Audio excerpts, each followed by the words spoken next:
আসসালামু আলাইকুম। কেমন আছেন সবাই? আশা করি আল্লাহর রহমতে আপনারাও ভালো আছেন।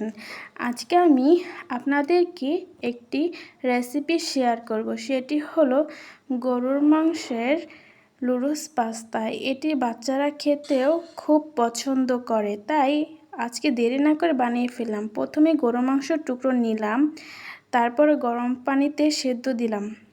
তারপর চুলায় প্যান বসিয়ে তেল দিলাম, পেঁয়াজ কুচি, মরিচ কুচি এগুলো খুব একসাথে দিয়ে ভালো করে নেড়েচেড়ে নিতে হবে। তারপর সেই সেদ্ধ মাংসগুলো টুকরোগুলো দিয়ে দিতে হবে।